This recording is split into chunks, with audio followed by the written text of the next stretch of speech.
एकदा थांबणार पण परत एक शेतकऱ्याने आणखीन एक अंदाज घ्यायचा.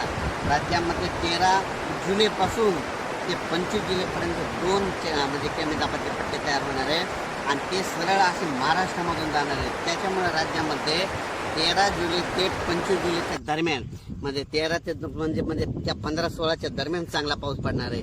म्हणून हा अंदाज लक्षात सर्व शेतकऱ्याला सांगायचं की राज्यामध्ये काय असतं की दरवर्षी जूनमध्ये पाऊस पडल्याच्या नंतर एकदम एक महिना पाऊस येत नाही. पण यावर्षी तशी परिस्थिती राहणार नाही. जुलैमध्ये देखील सारखा पाऊस चालू राहणार.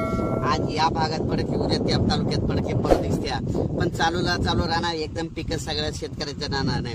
योगायोगानं सांगू इच्छितो की मी हे जे आहे माझ्या शेतामध्ये ही आहे 13 जूनची सोयाबीन आहे आणि या सोयाबीनला म्हणजे तणनाशक देखील मारण्यात झालाय, फवारण्या झाल्या आणि सर्व शेतकऱ्याला सांगू इच्छितो की होणार नाही, चालूच राहणार. आज ह्या भागात उद्या त्या भागात पण चालू राहणार आहे. एकदम पाऊस काही बंद होणार नाही आणि या 7 तारखे ते 25 तारखे दरम्यान वडे नाले वाचतील असा प्रत्येक भागामध्ये चांगला पाऊस पडणार आहे आणि ते 2 लो प्रेशर आल्याच्या नंतर ते तर सगळे नदी नाले करणार आहेत. म्हणून हे देखील अंदाज लक्षात